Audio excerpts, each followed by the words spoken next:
When the doctor held my hand and asked, "How many partners do you have relations with?" I answered with a choked voice, "Doctor, I'm married. I've only had one partner for 12 years. She squeezed my fingers tightly and said softly, "Then you need to have a very serious conversation with your husband when you get home. You have PID, pelvic inflammatory disease. One more week without treatment and you would have lost your uterus." In that cold doctor's office in September 2024, with my hands trembling over the paper gown, I finally understood. The pain I had been feeling for months wasn't from the IUD. It was from the man who slept next to me every night.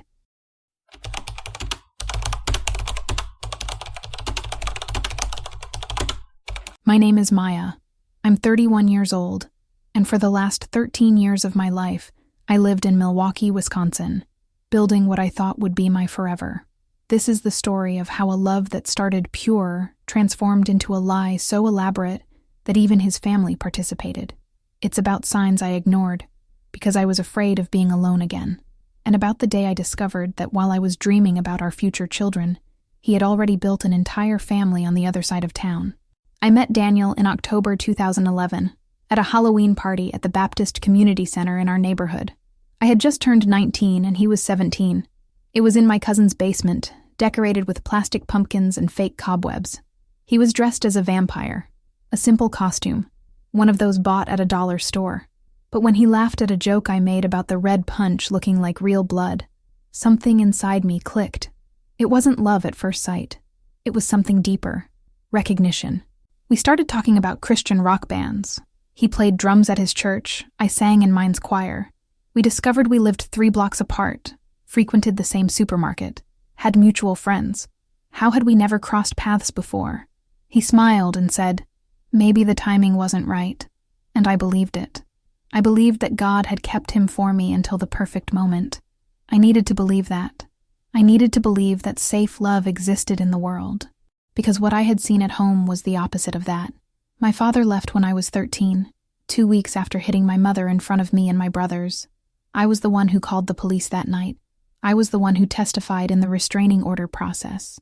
And I was the one who held my mother when she cried for months, saying she wouldn't be able to raise 3 children alone. She managed, but she paid a high price. She worked 2 jobs, during the day as a cleaner at a hospital, at night as an attendant at a 24-hour diner.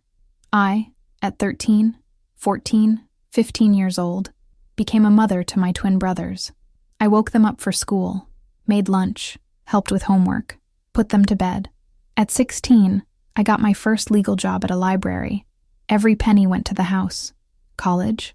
It was a distant dream, impossible. I had accepted that my life would be small, limited, sacrificed. And then came Daniel, with his crooked smile and his big dreams. He talked about majoring in engineering, building sustainable houses, changing the world. I listened and thought, I want to be near this light. During the first months, we were just friends. Friends who talked until 3 a.m. by text. Friends who accidentally ran into each other at the market. Friends who clearly were in love but were afraid to admit it. He was the one who took the first step. On February 14th, 2012, Valentine's Day, he showed up at the library where I worked with a bouquet of daisies, my favorite flower, which he discovered in a random conversation weeks before, and asked in front of everyone, "Maya, will you be my girlfriend?" I was in the middle of organizing the children's section, with my hands full of Dr. Seuss books. I dropped everything on the floor and said yes. The librarians applauded. It was the happiest day of my life up to that point. The first 3 years were of a happiness I didn't even know existed. Daniel supported me in everything. When I decided to try for a community scholarship to study nursing at night, he helped fill out the forms. When I cried from exhaustion because I worked during the day, studied at night, and still took care of my brothers, he showed up with food and stayed studying with me until late. He knew my pain. I knew his alcoholic father, overprotective mother, little money. We were survival partners. In 2015, after 4 years of dating, he knelt down in the same basement where we met, now without Halloween decorations, and asked me to marry him. The ring was simple, a small stone he had saved up for months. I cried so much I couldn't say yes properly. I just frantically shook my head while he laughed. That night, I remember lying in my bed and thinking, I escaped. I'm not going to repeat my mother's story. I found a good man. We were engaged for 2 years while we saved money. I graduated in nursing in 2016 and got a job at a hospital, my first decent salary. Daniel was finishing his civil engineering degree, working part-time at an architecture firm. In 2017, we did the crazy thing. We put a down payment on a small apartment, 2 bedrooms, in an old but charming building. We signed the contract on the day I turned 25. He wrote on the card, "Our first home, the first of many dreams we'll accomplish together." The move was in the winter of 2017. We had almost nothing. A sofa donated by his mother, a bed we bought used on Facebook Marketplace, plates and pans that my mother collected from various houses where she cleaned. But it was ours. On the first night, we made popcorn in the microwave, the only thing we had besides the microwave, and sat on the empty living room floor, listening to the snow hit the window. Daniel kissed my forehead and said, "We made it." And I believed that, yes, that we had managed to escape our pasts. We got married in June 2018 in a small ceremony at the Baptist church. I wore a simple dress bought at a secondhand bridal shop. My mother cried the whole time. His mother, too. It was a beautiful day, despite being modest. Honeymoon? It was a weekend at an Airbnb in the countryside. But for me, it was everything. It was the beginning of the family I always wanted to have. The family I never had. Proof that I wasn't destined to repeat my mother's mistakes and pains. During the first years of marriage, everything seemed in place. Daniel got promoted at the engineering firm. I went from junior to senior nurse. We paid bills on time, had dinner together every night, went to church on Sundays. Sex was good. Conversations were deep. Fights were rare and resolved with dialogue. My friends said they envied our marriage. "You guys still seem like newlyweds," they'd comment. And I'd smile, proud, thinking, because we do it right, because we choose each other every day.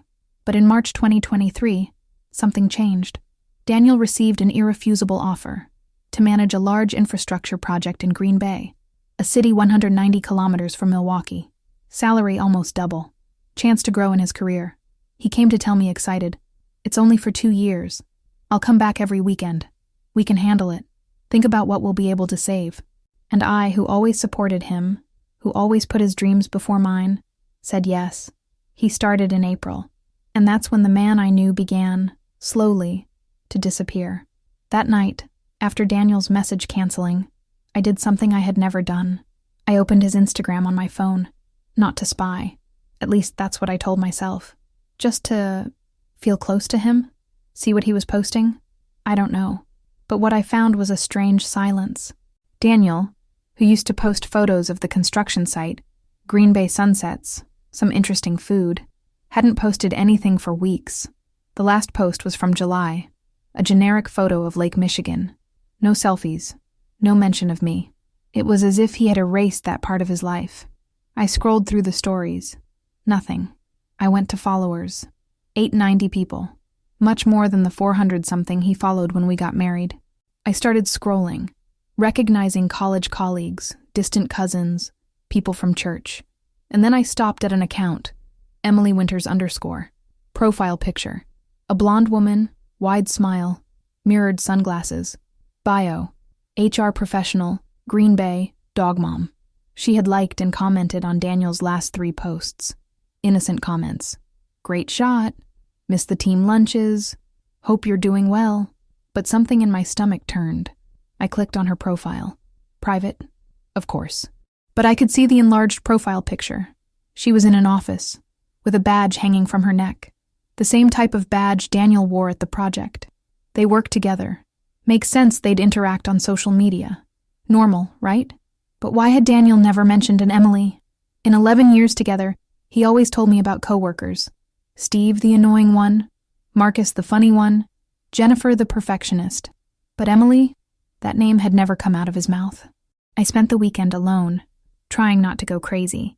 I cleaned the entire apartment. I did a double shift at the hospital to occupy my mind. But my thoughts always returned to that question. Why didn't he come?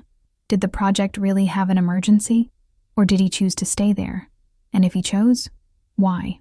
On Sunday night, he video called. He looked tired when he said, "Sorry about the weekend, love. It was chaos here. Problem with supplier, we almost lost the entire timeline." He looked tired. Or guilty. I couldn't tell the difference. The question came out of my mouth before I could think. Who's Emily? He blinked, surprised. He answered naturally. Emily? Oh, from HR. Why? I tried to sound casual. I saw she comments on your posts. Are you friends? He shrugged and said, colleague. She organizes the team's happy hours, those things. Why the question? Because my instinct is screaming, I wanted to say. But I answered, curiosity. You never mentioned her. He laughed on the other side of the screen. Love. I work with 50 people. I'm not going to mention all of them. And the conversation died there. But the doubt remained, growing like mold in a dark corner. September arrived with a subtle but disturbing change. Daniel started coming home even less. When I questioned, he explained, the project entered a critical phase. I need to stay here longer. Of 4 weekends a month, he only came 2. And when he came, he was different. More vain.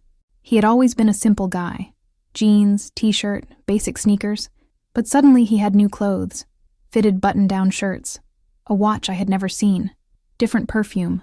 More striking. When I asked about the watch, he answered carelessly. Got it in the company Secret Santa. In September? What company does Secret Santa in September? Sex changed too. Or rather, disappeared. On the weekends he came back, he was always too exhausted. When I tried to get close, he'd say, work is draining me, love. Don't take it personally. But how not to take it? We were 29, not 60. And even when it happened, it was mechanical. Quick, without looking in my eyes. He'd finish, roll to the side, grab his phone. I'd stay there, looking at the ceiling, feeling something break inside me little by little. But I didn't say anything, because saying meant admitting something was wrong, and I wasn't ready. In October, my mother had a mild stroke.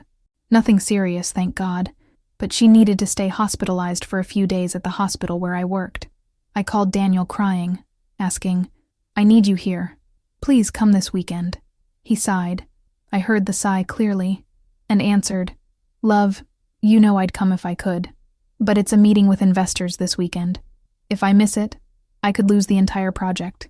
Your mother is okay, you said. She has you. She'll be fine. And hung up. I stayed in the hospital hallway, holding the phone, shaking with anger and pain. At that moment, a fellow nurse passed by and asked if I was okay. I lied that yes. I was already getting good at lying. It was my twin brother, Marcus, who planted the seed of truth. He came to visit me at the hospital when my mother was discharged. We were in the cafeteria drinking bad coffee when he asked, without beating around the bush, is Daniel cheating on you? I choked on the coffee and immediately reacted. What? Of course not. Marcus looked at me with that older brother face, by 2 minutes, who knows more than he should, and said, Maya, you're my sister. I know you. You're different. Sad, anxious, and this guy barely shows up anymore. Are you absolutely sure he's not with someone else? I defended Daniel, but my voice came out weak. He's working. Marcus held my hand over the table and was direct. Mom worked 2 jobs and was still present. Work is an excuse, you know that. And he was right. But admitting meant destroying everything I had built. It meant accepting that I had chosen wrong, that I was like my mother, that love doesn't exist, that I was alone again. I repeated, more to myself than to Marcus. He's not. But that night, alone in the apartment, I started paying real attention. Daniel's calls became increasingly scarce. When he answered, there was always background noise, voices, laughter, music. I'd ask, where are you? He'd answer quickly, in the apartment, TV on. But that wasn't TV sound. It was the sound of life happening, of people, of partying. Once I swore I heard a woman's laugh near him. When I asked, he brushed it off. It's the neighbor next door. The walls are thin. But something didn't add up. Never did. In November, he came for Thanksgiving. We had dinner at my mother's house with my brothers. He barely touched the food. He was on his phone the whole time, responding to what he called work messages.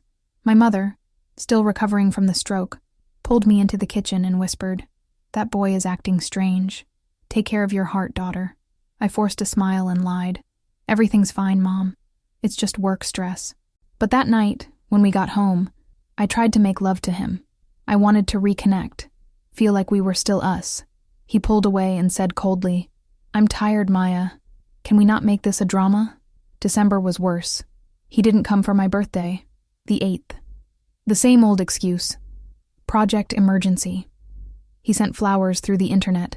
Daisies, of course, because he still remembered. With a generic card. Happy birthday, love. We'll be together again soon. Soon when? I spent my 31st birthday alone, eating cake bought at the market, crying on the couch. My friends called me worried and asked, "Where's Daniel?" I lied. Working. And they politely pretended to believe. At Christmas, he said he'd come back.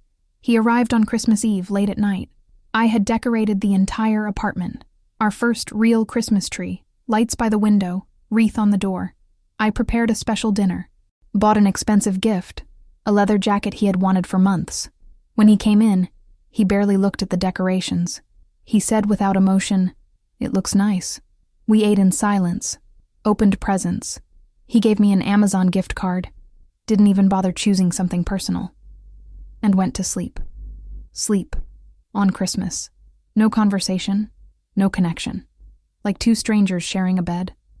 On the morning of December 26th, I woke up and he was already dressed, bag packed. He explained hurriedly, "I need to go back. They only promised time off on the 25th, but it was the 26th. The next day, still a holiday." I begged, "Can't you stay one more day?" He avoided my gaze and said irritated, "You don't understand the pressure I'm under, Maya. This project is my life now. My life, not our, not us, mine." He kissed my forehead, without affection, just habit, and left. I stayed in the empty apartment, with the Christmas tree blinking alone, and let something inside me die. Hope, maybe, or illusion. On New Year's Eve, he sent a message at midnight. "Happy New Year, love. Next year will be ours." But where was he? With whom? Why didn't he call? Why didn't he video call? I sat on the couch, alone, watching fireworks through the window, and admitted to myself for the first time, my marriage is ending, and I don't know how to stop it, or if I still want to. PID. Pelvic inflammatory disease. Caused by sexually transmitted bacteria. Dr. Santos explained to me with gentleness, but firmness. This doesn't come out of nowhere, Maya. Someone brought this bacteria into your body. I sat on the cold emergency room gurney, in that ridiculous paper gown, trying to process. Daniel, my husband, the man who promised fidelity before God and everyone. He gave me a sexually transmitted disease. He was with someone else, or people, and kept coming to my bed.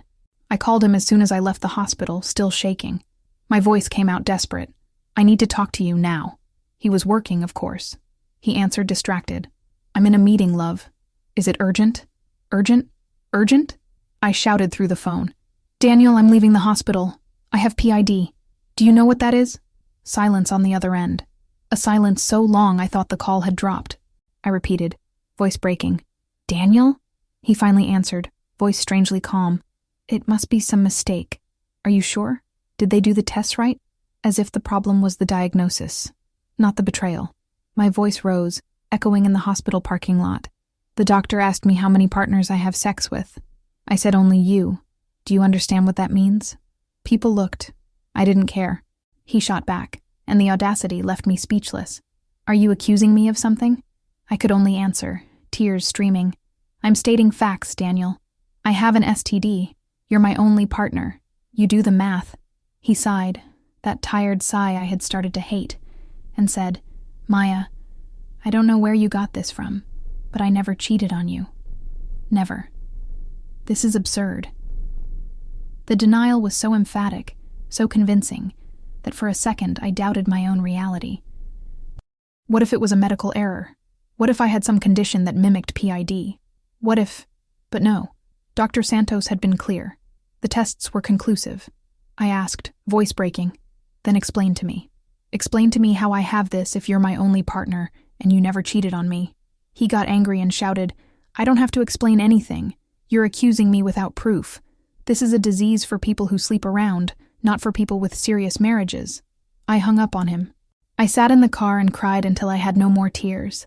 I called my best friend Sophie, who was also a nurse and understood medicine. I asked desperately, "Soph, am I going crazy? Could it be a mistake?" She was direct. "Maya, PID isn't a test error, and if you only sleep with him, I'm sorry, friend. But you know the answer. Knowing and accepting are different things. I drove home on autopilot, the city passing blurred through the window. When I entered the empty apartment, I looked at the wedding photos on the wall. Who were those people? Did they still exist? The following days were a blur of strong antibiotics and pain, physical and emotional. Daniel didn't come back to Milwaukee that weekend. When I called, he said coldly, "I can't leave work now." He didn't ask how I was. He didn't offer to get tested too, which Dr. Santos had said was protocol. He just disappeared. He sent short messages. "How are you? Did you take the medicine? Let me know if you need anything." As if he were a concerned acquaintance, not my husband. I started investigating, not proudly but desperately.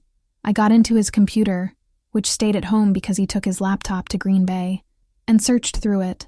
Work emails, all professional, nothing suspicious. Social media, I already knew there was nothing public, but then I found the old photos folder, cell phone backups. And there, in August 2023, 5 months after he moved, a selfie he never posted. Daniel smiling wide, genuinely happy, like he hadn't smiled at me for months, with a blonde woman next to him.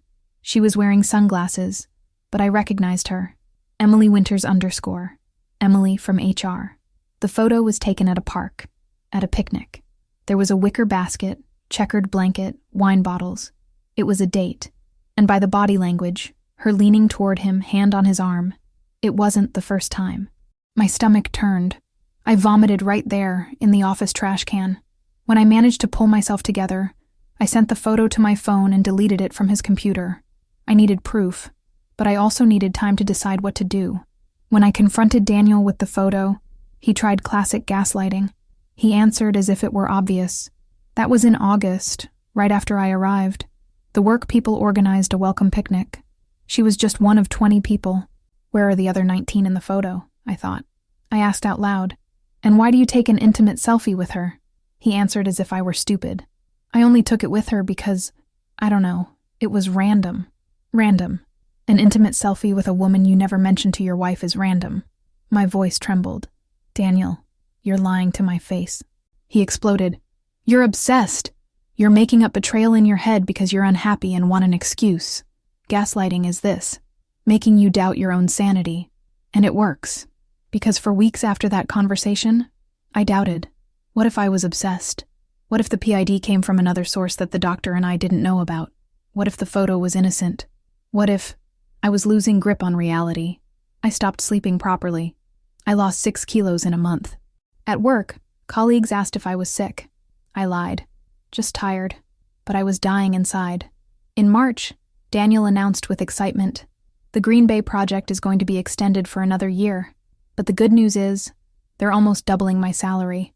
Maya, we'll be able to buy a real house when I get back." A house. As if a house solved a broken marriage. I asked, voice tired. "And until then?" He answered as if it were obvious.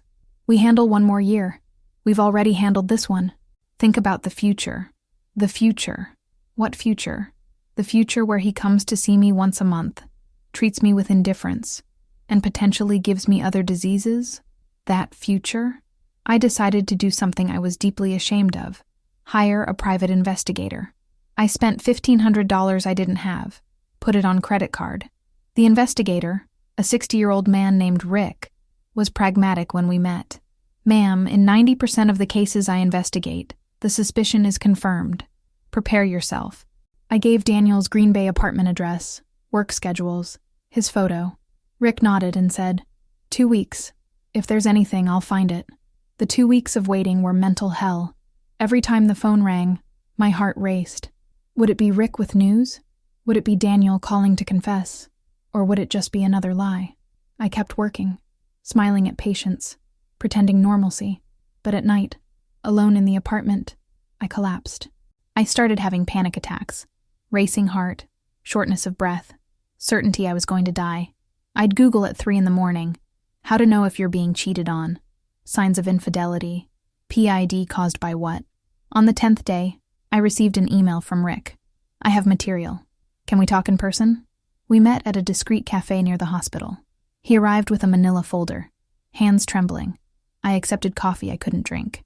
Rick opened the folder slowly, as if he knew he was about to explode my life, and said with a gentle voice, "Mrs. Maya, your husband maintains a steady relationship with Emily Winters, 28 years old, HR assistant at the company. I have photos, videos, records." He pushed the folder toward me. "I'm sorry." The first photo. Daniel and Emily leaving a restaurant holding hands. Second photo. The two of them entering his apartment, she with a weekend bag. Third, kissing in the parking lot.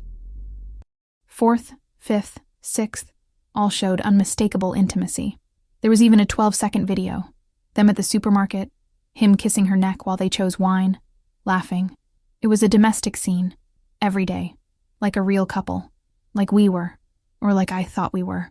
Rick continued, voice still gentle. "There's more. They frequent the same places every week. Friday night, Italian restaurant.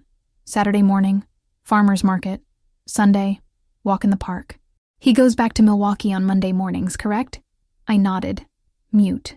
Rick hesitated, as if measuring how much I could take. "So, on Sunday nights, she sleeps at his place, and there's something else?"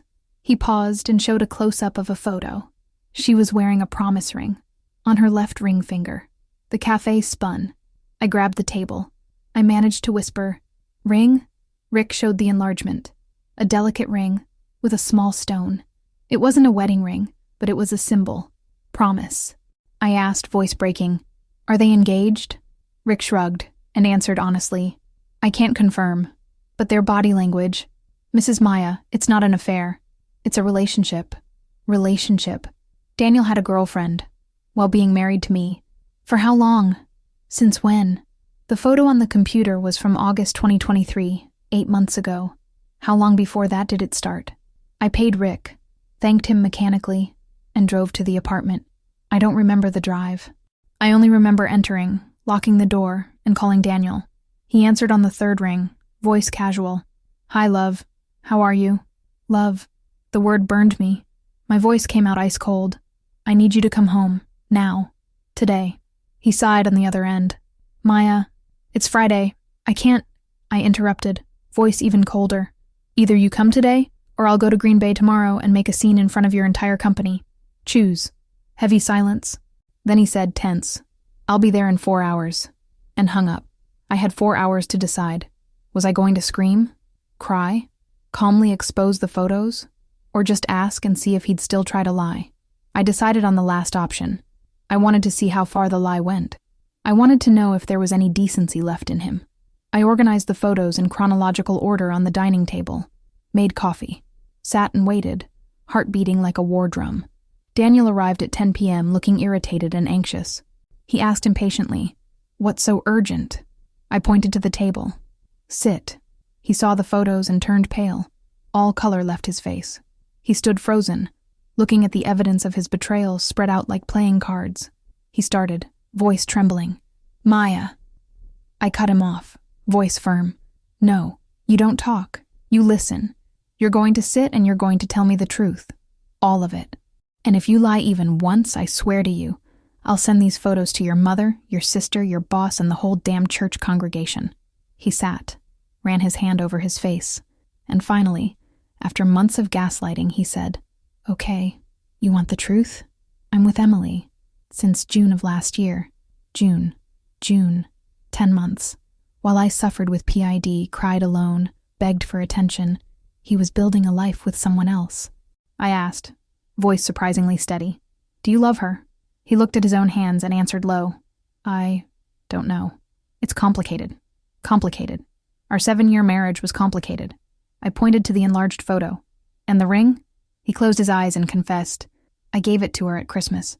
It's not an official engagement, it's a promise." "Promise of what? To destroy 2 women?" I asked, trying to understand. "Does she know about me?" Daniel nodded slowly and explained. "She knows I'm married, but I told her. I told her we'd been bad for years, that it was a matter of time until we separated." My turn to pale. He planned this. It wasn't an affair that got out of control. It was a calculated transition. He was going to replace me. I asked, genuinely confused, "Why didn't you ask for a divorce? If he wanted Emily, why lie for 10 months? Why keep me in the illusion?" Daniel finally met my eyes and confessed, because I'm afraid of hurting you, of disappointing our families, of admitting I failed, and part of me still loves you, Maya. In a way, it's just not romantic love anymore. It's history, it's comfort, it's... He stopped, realizing he was making it worse. I summarized for him. You used me. You kept me here as Plan B while you tested Plan A. He didn't deny it, just lowered his head. And at that moment, something in me broke definitively. It wasn't the discovery of betrayal. Deep down, I already knew. It was the coldness, the calculation, the absolute disrespect for my humanity. I spoke, voice strangely calm. Get out of my house. Now. He stood and tried. Maya, we can talk. I screamed with all the strength I had. Get out. And he finally obeyed. I heard the door close. I heard the car start. I heard the engine sound disappearing into the night. And then, finally, I collapsed. Pregnant. Emily was pregnant with my husband's baby. I stared at the computer screen, at that baby shower photo. Blue decorations, balloons saying, "It's a boy." Emily radiant with her hand on her belly. And I simply couldn't breathe. 4 months. That meant she got pregnant in December.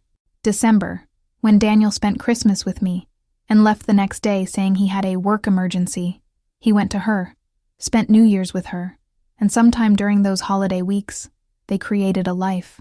I called Sophie, hands shaking so badly I almost dropped the phone. I could only say, "She's pregnant, Soph. He's going to have a child with her." Silence on the other end. Then Sophie answered with anger, "Son of a bitch." Sophie rarely cursed. That made me laugh. A hysterical laugh, without humor. I spoke, voice breaking.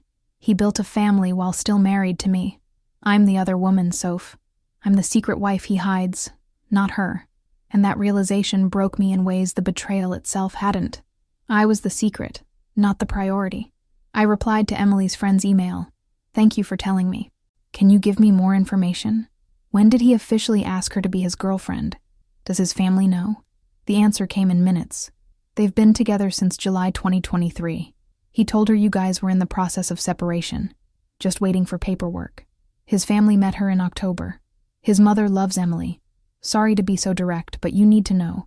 To everyone in Green Bay, you don't exist. July 2023, 2 months after he moved. He met Emily and within 2 months was already dating. While still married. While still having sex with me. Rarely, but it happened. While still saying I love you when hanging up calls. All lies. All performance. And his family, who hugged me on holidays, called me daughter, included me in photos, knew. Everyone knew.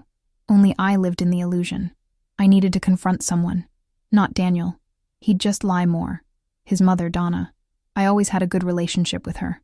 I called. She answered cheerfully. Maya, what a nice surprise, dear. The sweetness in her voice made me nauseous. I asked directly, Donna, did you know? About Emily?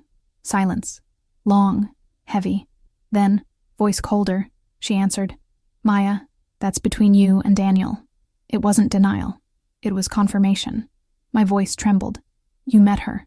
You knew he was cheating and didn't tell me anything. Donna sighed and said coldly, You don't understand. Daniel wasn't happy. He needed a fresh start. I shouted into the phone.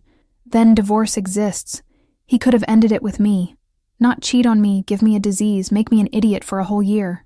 Donna, cold as ice, answered, You're being dramatic. Marriages end. Get over it. And hung up. I stared at the phone, shocked. The woman I called mother-in-law, who I loved like a second mother, had just dismissed me, discarded me like inconvenient trash, because Emily was pregnant. Emily was the future. I was the past that needed to disappear. I blocked Donna too, blocked Daniel's sister, blocked cousins, uncles, any connection with that family. But I couldn't block the pain. It was in everything. In the bed where I slept with him, in the kitchen where I cooked for him, in the photos on the wall, in his clothes still in the closet. Everything smelled like betrayal. I grabbed a large suitcase and stuffed everything that was his. Clothes, shoes, books, the expensive headphones I gave him for his birthday. Everything. I mailed it to his Green Bay address with a note. Take everything. I don't want anything that reminds me of you. But objects leave. Memories don't. At night I had nightmares. Daniel and Emily playing with a baby, them laughing, happy, complete, and me watching from outside, invisible. I'd wake up sweaty, heart racing. I started having panic attacks again. One was so bad I had to go to the emergency room of the very hospital where I work. The paramedics calmed me down, gave me Rivotril, sent me home. But how do you go home when home is full of ghosts? I stopped answering calls from anyone. Friends gave up after weeks of trying. My brothers showed up unannounced, bringing food, trying to get me out of bed. Marcus said, worried, "Maya, you need to live." But I didn't want to live. I wanted to stop feeling. I started drinking wine alone at night. One glass turned into a bottle turned into two. I'd wake up hungover, go to work functioning on autopilot, come back and drink again. Sophie confronted me. "You're destroying yourself. Is that what he wants?" But it wasn't about what Daniel wanted. It was about what I couldn't bear. The humiliation. Everyone knew before me. Daniel's colleagues, his family, friends in Green Bay. Everyone saw his public relationship with Emily, while I, the legal wife, was kept in the dark. How many times did he laugh at me? How many times did Emily ask, "When are you going to separate?" And he said, "Soon, love, soon." And the baby. God, the baby. Daniel was going to be a father. Something I wanted for years. We talked about having children, but he always postponed, saying, "When we're more stable, when I get the promotion, when the timing is right." The timing was never right for me. But for Emily, 4 months pregnant. He didn't even hesitate. She asked and he gave. She was enough. I never was. In April, Daniel showed up at my work again. This time he managed to get in. Caught me in the parking lot when I was leaving my shift. He said, nervous, "Maya, we need to talk. About the divorce." Divorce. He had the audacity to come ask for a divorce. He continued, seeing my shocked face. "I should have come sooner. But it's complicated. Emily is pregnant. We need to regularize things before the baby is born." Regularize. As if I were pending paperwork. I asked, voice dead. "How long? Since when have you been planning this?" Daniel looked at the ground and said low, "Maya, I never wanted to hurt you." That wasn't an answer. I shouted, "How long?" He shrank and confessed, "Since October I know I want to be with her. But I didn't know how to tell you. You were going to suffer so much." And was I? Was I? My voice came out with all the accumulated pain. "Daniel, you cheated on me for almost a year, gave me a disease, made me think I was crazy, got another woman pregnant, and you're worried if I was going to suffer. I'm dying. You killed me." He tried to touch my arm. I pulled away as if it burned and shouted, "Don't touch me. Never touch me again." Daniel backed away and said, voice low, "I'm sorry, really, but we need to move forward. I brought the divorce papers. Can you sign? I'll let you keep the apartment. I won't ask for anything. Just sign so we can close this." Close. 13 years summarized as close this, like canceling a Netflix subscription. I took the papers. They were real. Divorce petition, already filled out, only missing my signature. He had a lawyer, had planned. While I was still processing the betrayal, he was already 5 steps ahead, organizing the exit. I spoke, and each word came out with the weight of truth. "I hate you. I hate what you did to me, what you turned me into. I was happy. I trusted in love, and you destroyed that." Daniel blinked rapidly. Tears. "Couldn't be." He said, voice low, "I know, and I'll carry that. But Maya, you're going to be happy again. I promise." I laughed. Bitter sound, without joy. I said with contempt, "Your promises are worth nothing."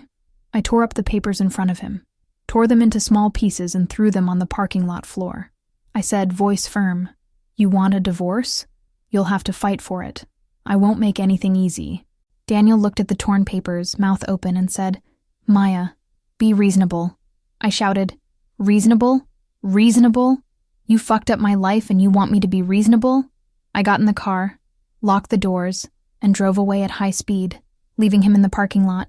I drove without destination, tears blurring my vision. I ended up at a bridge over the Milwaukee River.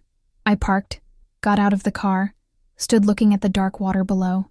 It was high, cold, fast. Intrusive thoughts returned. Jump. End this. He doesn't deserve to make you suffer like this. I climbed onto the railing, cold wind hitting my face. 1 step. It was just one step, and the pain would end. A male voice shouted, "Hey, lady!" I turned. An older man was running toward me, arms extended, shouting, "Don't do it! Please!" I looked at him, then at the water, then at my hands gripping the railing. What was I doing? I got down, legs wobbly. The man grabbed my shoulders and asked, worried, "Are you okay? I'm calling someone." I interrupted. "No, I just need a minute." He didn't let go and said, voice gentle, "I've been there. Divorce, right?" How did he know? He continued, "It hurts too much to last forever. I promise." He stayed with me until I stopped shaking. I don't know his name. Never saw him again. But that anonymous man saved me on that bridge. I drove back to my mother's house and came in collapsing. I said, crying, "Mom, I can't take it anymore." She pulled me onto the couch, wrapped me in her arms, and let me cry until I dried up. She whispered, stroking my hair, "Daughter, you're stronger than this. You survived an abusive father, survived poverty, survived seeing me almost die from a stroke. You'll survive him too." I sobbed and confessed, "But I don't want to just survive. I want to live. I want to be happy again, and I don't know how." My mother pressed my face between her hands and said firmly, "Then we'll figure it out. Together. But first, you stop destroying yourself for him. He doesn't deserve that power over you." And she was right. But knowing and feeling are different universes. That night, lying in my childhood bed, covered with the blanket my grandmother made, I finally admitted, I need professional help. Urgently. The next day, I called the hospital's mental health clinic, made appointments with a psychiatrist and psychologist, started antidepressants, started therapy twice a week, and in the first session, when Dr. Lisa asked gently, "What brings you here?" I finally said out loud, "I almost died because of a man who wasn't worth it, and now I need to learn to live without him." It was in that chair, in that office smelling of lavender and soft light, crying to a kind stranger, that something tiny inside me whispered, maybe I can. Maybe there's still a future. And for the first time in months, I held on to that word, maybe, as if it were a lifeline. Therapy wasn't miraculous. It wasn't a beautiful emotional roller coaster that transforms you in 3 sessions. It was work. Hard, painful, slow. Dr. Lisa made me face brutal truths in the second session. She asked, looking into my eyes, "Maya, you built your entire identity around being his wife. Who is Maya without Daniel?" And I didn't know. Honestly didn't know. I had gotten married at 26, still graduating. My entire adult life was intertwined with his. Now, at 31, I needed to discover who I was alone. I started small, very small. Dr. Lisa suggested with an encouraging smile, "Do 1 thing per week just for you. Something Daniel didn't like or wouldn't do with you." First week, I went to a pottery class. Daniel thought it was a waste of time to do crafts, but I always wanted to try. I sat in a studio full of strangers, hands covered in clay, making a crooked, ugly vase.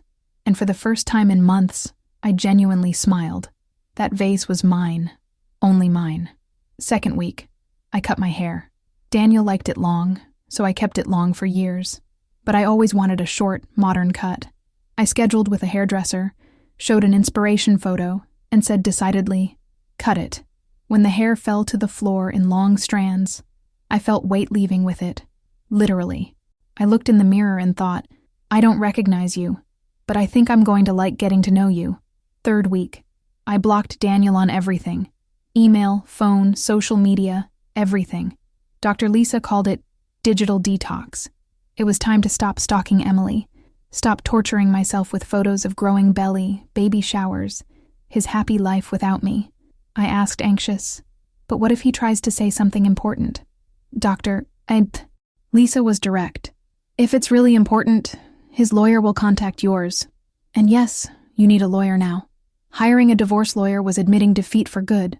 It was signing a mental paper saying, "It's over. There's no going back."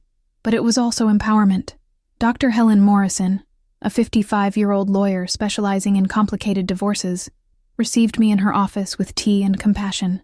She said gently, "Tell me everything." And I told her. Betrayal, disease, mistress's pregnancy, family that knew, a year of lies. She listened, took notes, and at the end said firmly, Maya, you were a victim of severe emotional abuse. What he did has a name: manipulation, gaslighting, intentional cruelty. Hearing that from a professional validated my pain. It wasn't drama. It wasn't exaggeration. It was real abuse. Dr. Helen continued, flipping through papers. As for the divorce, you have an advantage. Adultery is a fault ground in Wisconsin. And he gave you an STD. That's evidence. I can get a favorable settlement for you. Favorable. I didn't even want his money. I wanted justice. I wanted him to publicly admit what he did. I asked, tired voice. How long does it take? She answered honestly. With luck, 6 months. With bad luck, more than a year. 1 more year legally tied to him. But at least now it had an expiration date. While the legal process began, therapy deepened. Dr. Lisa made me do a difficult exercise. Write a letter to myself at 19, the night I met Daniel. What would I tell that hopeful girl? I cried writing, Dear young Maya, you're going to love this boy with everything you have, and it will hurt when it doesn't work out, but you'll survive, and you'll be stronger. I promise. Reading it out loud was cathartic. It was forgiving myself for having loved wrong. I also had to face guilt I carried. What if I had been a better wife? Thinner, more interesting, better in bed? Dr. Lisa was incisive, almost angry. Maya, stop. You didn't cause his betrayal. He chose. Adults make choices. He could have said, I'm unhappy, let's go to couples therapy. Or, I want to separate. But he chose to lie and cheat. That's not a reflection of your worth. It's a reflection of his character. Intellectually, I understood. Emotionally, it still hurt. In May, 2 months after starting therapy, I had my first big breakthrough. Anger. Until then, I was stuck in sadness and self-blame. But in one session, something changed. Dr. Lisa asked calmly, How do you feel about Daniel today? And it came out, in a scream. I hate him. I hate what he did. I hate the cowardice. I hate that he's happy while I suffer. I hate him. I screamed, cried, punched a pillow. And Dr. Lisa smiled for the first time in the session. Great. Anger is progress. Anger drives you. Now use that energy. I used it. I went back to the gym, not to look pretty for anyone, but to discharge anger. I ran on the treadmill, imagining stepping on Daniel. I punched the punching bag, visualizing his face. I sweated, cried, sometimes screamed. People looked strange. I didn't care. For the first time, I was feeling without repressing. And it hurt, but it was productive pain. Pain that didn't destroy me. It rebuilt me. I started socializing again, timidly. Sophie organized dinner with friends I had neglected for years. I went with anxiety, not knowing what to talk about that wasn't my disastrous divorce. But the girls were kind, didn't force anything. We talked about work, about Netflix series, about politics, about everything except my marriage. And in the middle of the night, laughing at a silly joke, I realized I was happy. For 3 seconds, I forgot the pain. And those 3 seconds gave me hope that there would be more. June brought unexpected news. Daniel signed the divorce papers without contesting anything. Dr. Helen called surprised. He accepted all terms. The apartment stays yours. He renounces any right to joint assets. Will pay legal costs. Maya, he basically gave up everything. I asked, confused. Why? She answered, pragmatic. I imagine he wants this resolved before the baby is born in August. He wants to clean his slate. Clean. As if I were a stain he needed to remove. But I didn't question it. I signed the papers with a trembling hand, but determined. Dr. Helen said, smiling, It's done. In 90 days, you'll be officially divorced. 90 days. Less than 3 months to get back my name, my autonomy, my life. When I left the office, the sun was strong, sky blue without clouds. And for the first time, the future didn't seem dark. It seemed possible. But divorce on paper doesn't erase memories. At night, I still dreamed about Daniel. Confused dreams where we were happy, then he disappeared. Then I woke up sweaty and disoriented. Dr. Lisa called it trauma processing and explained, Your brain is trying to make sense of what happened. It's normal. It will decrease. And it decreased gradually, from every night to 3 times a week. Then once. Nightmares were replaced by neutral dreams. Then by dreams where I was alone but okay. October 2024. Exactly 1 year since I found that photo on Daniel's computer, I received a message from an unknown number. Maya, this is Amanda, Daniel's cousin. Can we talk? My first instinct was to delete. Any connection with that family was toxic. But curiosity, or masochism, made me respond. About what? The answer came quick. About things you deserved to know from the beginning. Can I call you? I accepted the call with a racing heart. Amanda, whom I knew vaguely from family gatherings, was direct as soon as I answered. Maya, I didn't support what Daniel did, and there are things the family hid from you that are… Look, they're horrible. Do you want to know? Part of me wanted to hang up. I was healing. Why reopen wounds? But a bigger part needed the truth. I answered, voice firm. Tell me. Amanda took a deep breath on the other end of the line. Daniel and Emily started their relationship in April 2023. Not July, like he told you. 3 weeks after he moved to Green Bay. My stomach turned. April. 3 weeks. I asked, voice trembling. How do you know? Amanda continued, voice heavy. Because Emily told her friend. Who told me? She bragged, Maya. Said she had stolen a married man. Thought it was exciting. And there's more. She knew he was married from day one. She wasn't deceived. She chose to be a mistress. I closed my eyes, processing. Emily wasn't an innocent victim Daniel deceived. She was an active, conscious participant. Amanda hesitated and then continued. There's more. In June 2023, Daniel took her to Milwaukee to see the city, the places you guys frequented. He showed her your apartment. From outside, obviously. Told her your story. She paused. I asked, already knowing the answer. And do you know what he said? Amanda answered, voice sad. He said, my wife lives here, but not for much longer. Soon this will be our place. Nausea hit me. Daniel planned to replace me since June, 10 months before I found out. He saw me all that time knowing he was going to discard me. Had sex with me, the rare times, knowing he already had someone else. Let me celebrate birthdays, Christmas, believing we were solid. All premeditated lies. I asked, voice broken. Why are you telling me this now? Amanda sighed. Because the family is making you the villain, saying you're making the divorce difficult out of revenge. And it's not fair. You deserve someone to tell the truth. I managed to ask, already exhausted, is there more? Amanda answered, hesitant. Yes. The pregnancy wasn't an accident. Emily stopped taking birth control on purpose in November without telling Daniel.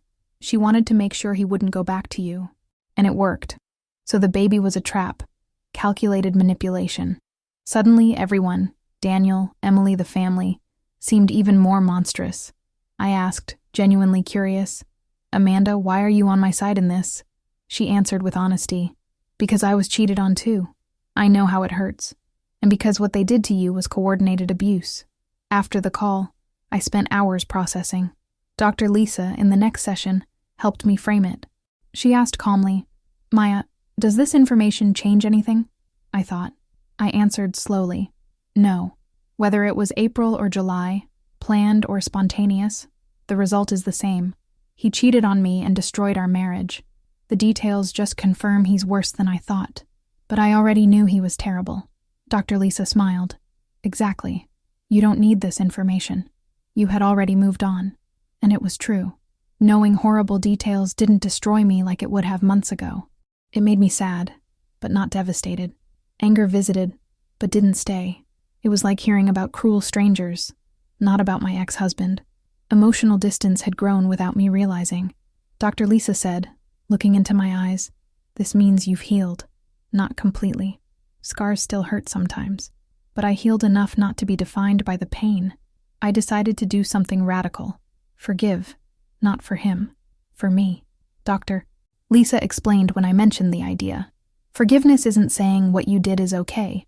It's saying, I'm not going to carry anger that poisons my life anymore. You can forgive and still recognize he was horrible. I wrote a second letter.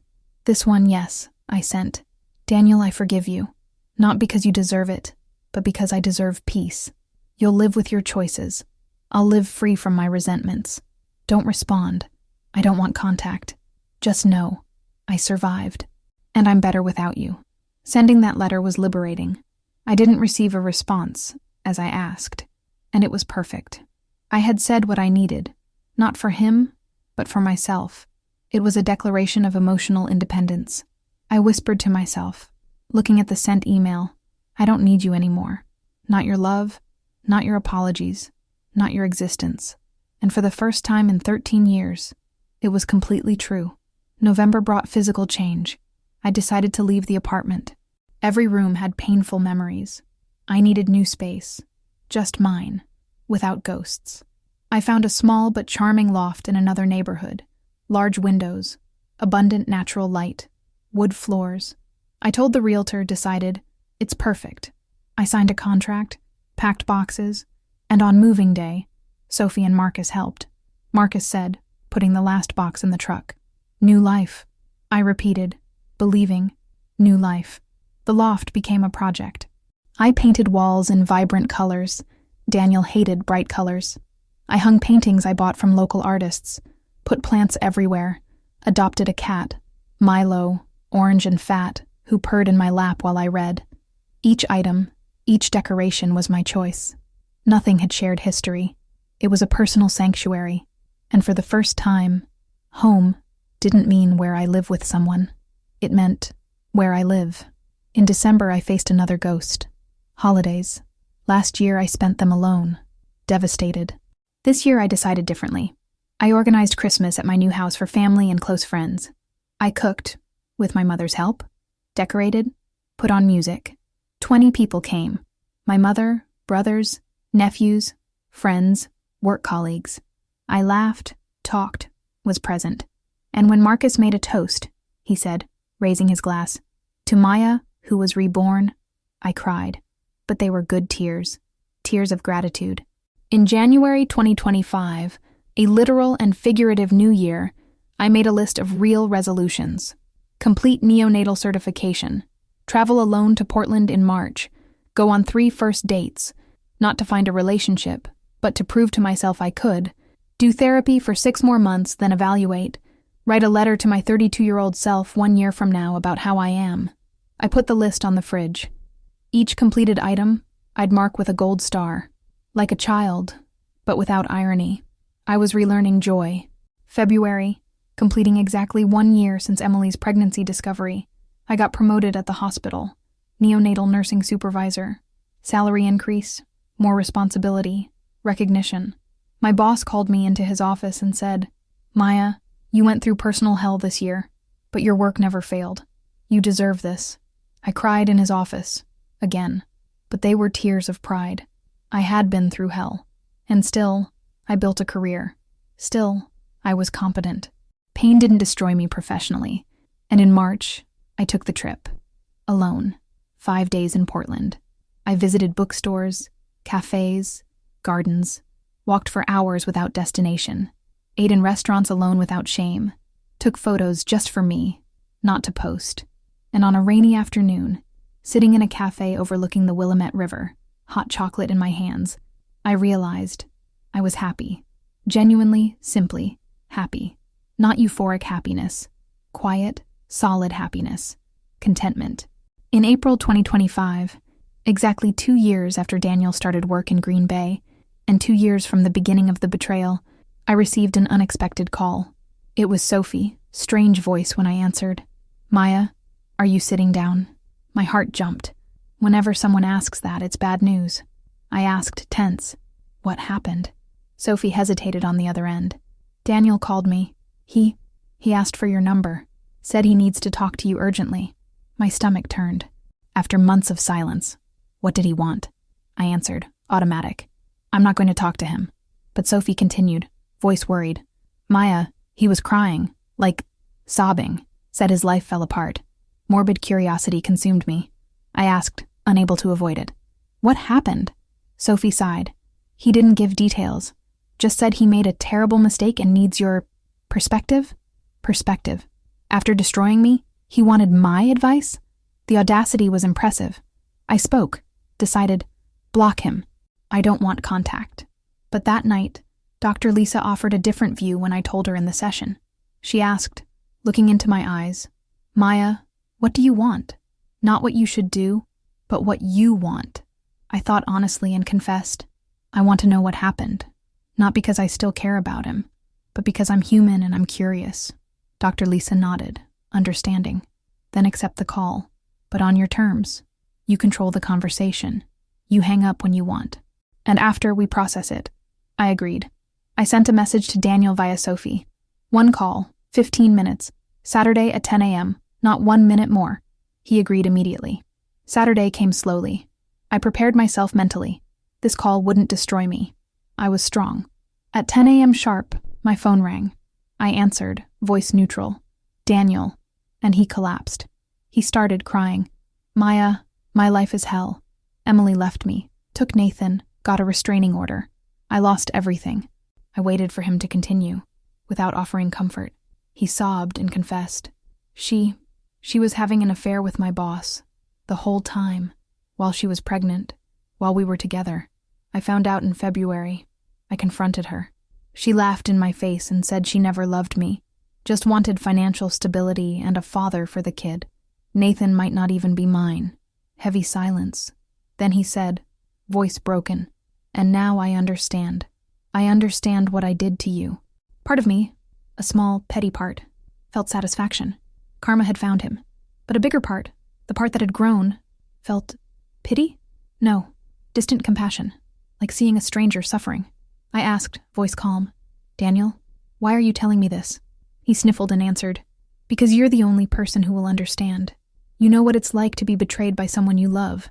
And I need to ask your forgiveness. Really. Not for me. For you. You deserved better. I was a monster. I answered simply, yes, you were. He sobbed louder.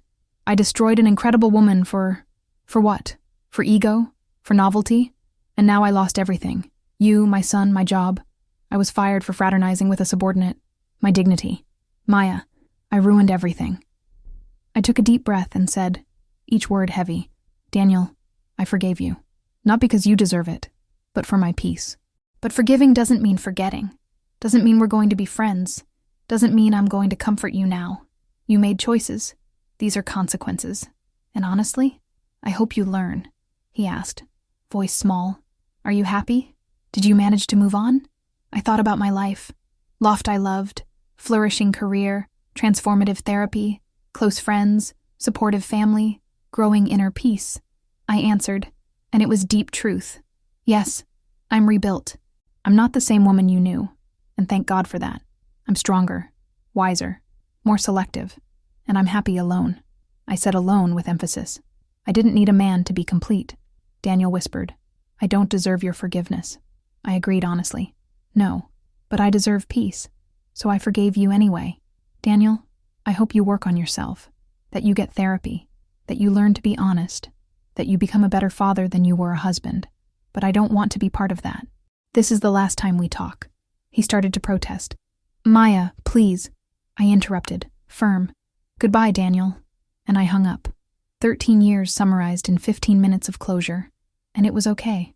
After the call, I sat on the loft couch, Milo on my lap, and processed. I didn't feel victory. His suffering didn't erase mine. I didn't feel sadness.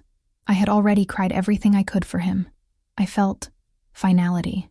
Chapter closed. Story finished. I told Milo, who purred indifferently, it's really over. And for the first time, over wasn't sad. It was liberating.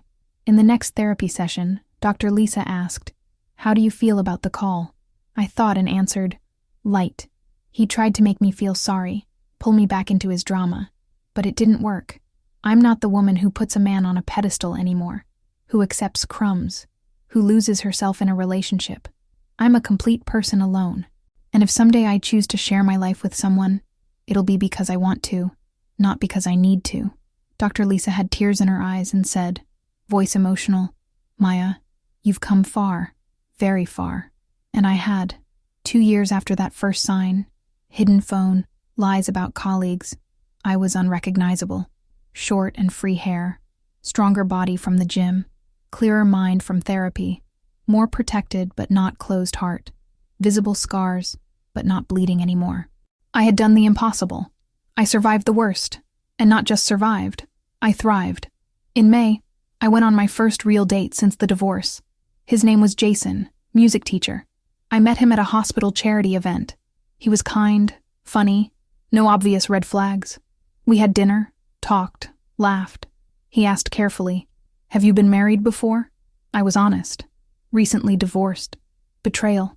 It was hard, but I'm okay now. He nodded with empathy and said, "I understand. I'm not in a hurry. If you want to go slow, we'll go slow." And that willingness to respect my pace was new, refreshing. I don't know if Jason will become something. Maybe yes, maybe no. But what's important is I'm open. Not desperate, not dependent, but open. I learned I can love without losing myself, that I can trust with boundaries, that I can be vulnerable without being foolish. And if a relationship doesn't happen, I'm okay like this. Alone isn't punishment. It's a neutral state that can be beautiful when you learn to love yourself. In June, I completed my neonatal certification. Small ceremony at the hospital, my mother and brothers present. When I received the diploma, I thought about everything I went through while studying. Nights crying, panic attacks, almost giving up. But I persisted. And now I had paper proving. I did it. Not despite the divorce, but through it. Pain forced me to focus on me, on my career, on my growth. I whispered mentally to absent Daniel. Thank you, I guess. Not for him, but for the journey. Now, in August 2025, 3 years after Daniel started his relationship with Emily, 2 years since I found out, I'm writing this, not as a desperate outpouring, but as testimony. Testimony that you can survive the worst and rebuild, that betrayal doesn't define you, that divorce isn't failure, that starting over in your early 30s is possible and can be beautiful. I survived. And you, reading this, will too. If you're going through betrayal now, whether recent discovery or old pain, I want to say, I see you, I understand you, and it will hurt. It will hurt so much you'll think you can't take it. But you can. You're stronger than you imagine. One day at a time, one step at a time, you'll climb out of the hole. Therapist, friends, family, time. Use everything you have. Don't be ashamed to ask for help. Don't be ashamed to cry. Don't be ashamed to be broken. Broken isn't permanent. And for anyone thinking about cheating, don't do it. If you're unhappy, end it. If you want someone else, end it. If you don't love anymore, end it. Betrayal is unnecessary cruelty that destroys people in ways that take years to heal. Be an adult. Be honest. Be decent. The person you're with might hate you for ending it, but will respect you for honesty. Betrayal takes away even respect. And it's not worth it. Ask Daniel. Today, I look in the mirror and like the woman I see. Not because I'm perfect. I have scars, bad days, insecurities, but because I'm authentic. I'm a survivor. I'm strong without being hard. I'm loving without being naive. I'm open without being too vulnerable. I learned painful but necessary balance. And if I had to go through everything again to get here, I don't know if I'd choose it. But since I went through it, I'm grateful for the lessons. Life after divorce isn't a fairy tale. I didn't wake up one day magically healed, but I woke up many consecutive days choosing to heal, choosing therapy over self-destruction, choosing friends over isolation, choosing hope over bitterness. And those small daily choices brought me here, to a place where the past doesn't define me, the present satisfies me, and the future excites me. My name is Maya Johnson. I'm 32 years old. I'm a neonatal nurse, friend, daughter, sister, cat owner, survivor, rebuilt. I was married for 7 years to a man who cheated on me, gave me a disease, lied to me, destroyed me, and I survived. I thrived. I rebuilt. This is my story. This is my truth. And if you're living a similar version, you'll survive too. You'll rebuild too. You'll be happy again too. I promise. If I could do it, you can too. The door is there. You just need to have the courage to turn the handle and leave. On the other side is an entire life waiting. And it's more beautiful than you can imagine now in the middle of the pain. Go. I'll be here rooting for you. Just like so many women who came before, who survived, who rebuilt. You're not alone. You never were. Your story doesn't end with him. It just begins without him. And what a beautiful beginning it will be.